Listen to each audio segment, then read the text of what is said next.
G'day everyone and welcome to my round 17 review, which was turning out to be just a pretty okay round for me. Season rank change of 504, so we went up a couple places, still going up, which is okay. And I thought that I could have improved in some areas. We ran the gauntlet a little bit, and I'll delve into that in a second. But we were in the top 10% for the round. And for the rest of the year, we have normal rounds. I think we had the last round of DPP this update after this round, so it would be updated right now. So any DPP changes that are complete, there will be none for the rest of the year. Now's the end game sort of thing. So you should be looking to finish your teams very soon. Maybe even already finished and just got those trades left. I've got six left and I've got one spot to fill. So we'll be working with that. I think I've actually got two spots to fill because we did the Roberts trade last week. So we'll delve a little bit into that. Now I have noticed that these videos, the last three uploads to my channel have got no views right now as I'm speaking. So I'm not going to put too much effort into this. Life's getting busy, starting a new job and everything like that. So I'm not going to have a lot of time to spend on Supercoach anymore. So because they aren't getting views, it's not going anywhere. It's just a passion project for myself, and I'll just be doing a quick touch up with my side, what went right, what went wrong, and the games on the weekend. So we had St Kilda, Wangani Malira, absolutely just monster, and I think Sinclair, because of it, is suffering. So Wagner Malira is taking a lot of the ball out the back line, and Sinclair is getting less and less. So if we look at Sinclair's scores recently, he's been on a 65, 89, and a 72 stretch, which is awful.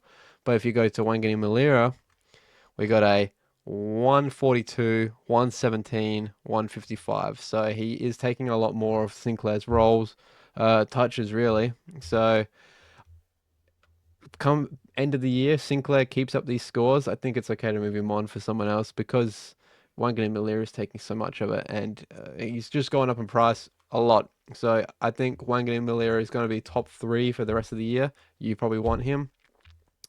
Rosie, 131. He's raking him up at halfback. I think moved into the halfback role. He's one of the best halfbackers in the AFL at the moment. His disposal wasn't that great, but he just rakes it up, and most of the time his disposal is good. And I think that he is made for the halfback role. He just sweeps the floor. And is great. We have Clark with a 50, which is awful. Got tagged after his 140 performance last week. Rightfully so. You put a flag up, just like Dale does a lot. He gets those 40 touch games. You put a red flag on your head saying, please, someone tag me. And that's exactly what happened to Clark. Unfortunate. And his teammate Sarong was just as bad, also being tagged, double tag. And he ended up on a 63, which is really bad. So that's kind of why we could have had a way bigger score than what we did. We got the Sinclair 72. You've already delved into why that is. Sheasel 94. He's just averaging that at this point, which is okay. He's playing that midfield role, which is okay. Especially if he's averaging that, he can sit in that spot part of the bench. And then Tom McCarthy, 82. I had the faith that he would hold up a great performance, and he did. And it was a great choice that Roberts was actually put as a sub. So if I had not moved Roberts on and I left him until I noticed that Roberts was on the sub, I would have lost so much coin. I would have gotten a crap score on field, and McCarthy on field was a great choice. We have Carroll and Clark who both played and both put out respectable 57s and 61s, which is okay. Dacos 127, good.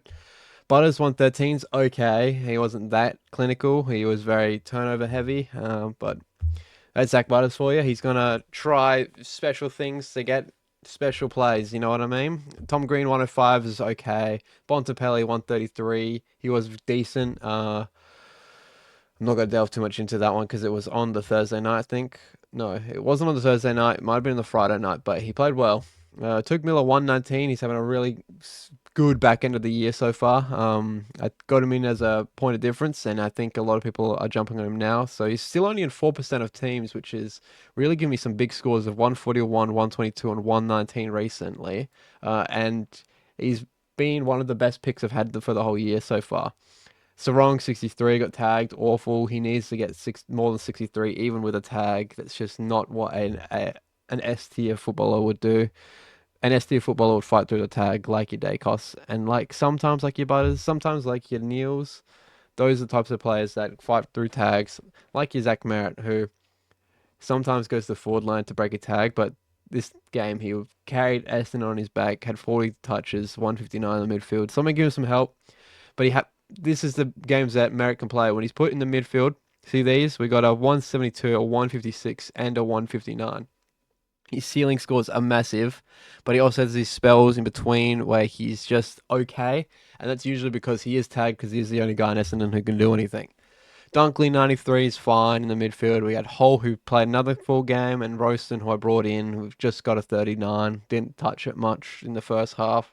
But Hull 61 is good because he's made even more money, and I think they will be making money into a couple weeks' time, so we can move him on towards the end of the year and maybe even potentially get a luxury player on the bench, depending on our trades.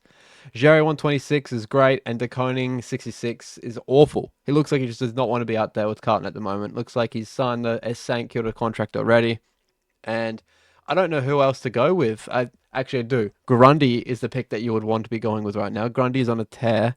Gorn has had a really bad run of games just by matchup wise. That's why I didn't jump on Gorn. I thought DeConing would be okay, but he's been awful as well. So it's either I'm going to wait out Gorn's because I think Gorn is one of the highest break evens in the whole entire game. I'm going to just hold DeConing and pray that Gorn comes good at the end of the round and I can do a Jerry Gorn combo in the ruck, which is what my original plan was. But if I need to and both keep playing like crap, I might have to pay up for Grundy because he is just killing it at the moment.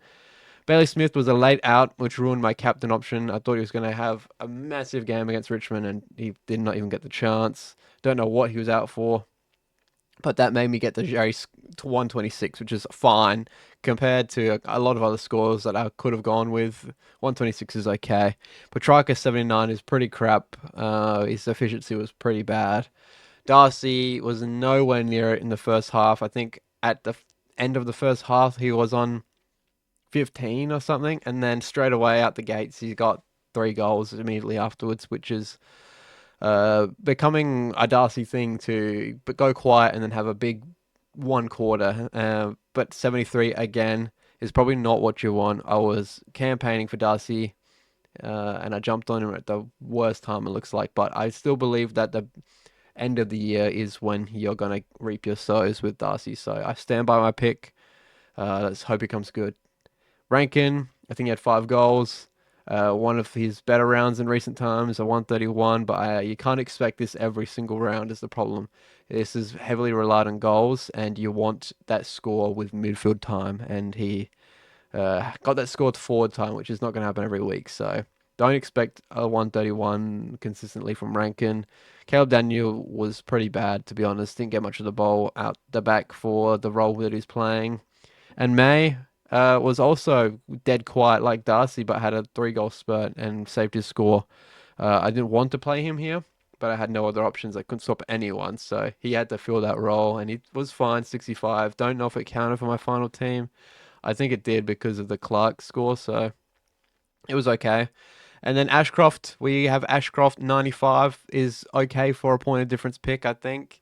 He's 95, I would be happy with for the rest of the year. Let's just say that. And then Gray didn't play, who I think you might play this week because Richmond have a night game, which means Bolter the Assaulter's got his curfew, which means I think Gray played in place of Bolter those rounds that he did have his curfew. And Simpson, he's just dead because he's injured for the rest of the year. So we have 301,000 to play with, and my original move was to upgrade not particularly May because he's still got money to make, but it was to upgrade Gray to Horn Francis, who I think lost money. I don't think he made it. Horn Francis didn't have a great game, but he was looking better. He still had a lot of forward time, but I need to check the centre bounce attendances before I can make a decision. So we got a 78 here. He's had a 5 round average of 74.6, but I know the type of player that Jason Horne-Francis is, and the price that he is right now is really cheap for Horne-Francis. So I'm just going to look what his break even is. His break even is a 135, which he could make, but that's still looking to lose some more money. So if I just look at centre bounce attendances, which is I'm on port. What am I doing? Horn Francis, he had 58, so it's going back up again, which means I have more faith that he's going to, because he's coming back from his shoulder injury. I have the faith that towards the end of the year, he's going to play more midfield time, and I am safe in bringing in Horn Francis this week as one of my trades. So that's one trade done, which means I have one more spot to fill. And for now, I am comfortable with having McCarthy being that last defender because he is just killing it out there.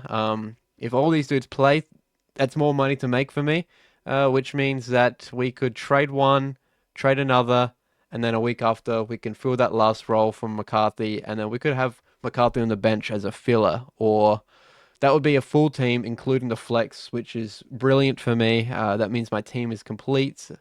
My original plan was Chad Warner in his spot, but Hall Francis at this price is too good to be true. So picking him up for this price, I think that this is the team we roll with for 2, 3 weeks time, and I would probably just be doing these update videos. The final trade videos, I don't think I will be doing for the current end of the rounds because there's not much trades that I am doing, to be honest. It's just going to be vice captains and captains, which I'm going to put in this video right here, right now, because there's no point in making a whole separate video for that, and no one's going to watch that. No views anyway, so there's no point putting myself through editing and everything like that. So let's do our captains now. My captain choice I really want to go with is... I don't even know who I really want to go with. Maybe an Essendon. Viceland Merritt to back up his big performance against Richmond, and then Butters at Adelaide Oval against West Coast. So yeah, I think that's what we'll roll with. And then who can we use as a loop? We can use Boyd as a loop, can we? Yeah. If if there's a massive score from Zach Merritt, we'll use Boyd as that loop to get the Merritt score. But other than that, Zach Butters is going to tear it up against the West Coast Eagles at Adelaide Oval. So this is it for this week. I hope that this does reach some people. I know it's not reaching anyone recently, but I just want to help out anyone that's in the Supercoach space. So I hope YouTube starts pushing my videos out to the Supercoach users, but one can pray, right? Thank you everyone for watching if you did watch, and be sure to check off follow and share around because I'll keep this going for years to come potentially until the end of the 2025 season. I will be doing this. So thank you everyone for watching, and as always, go the power.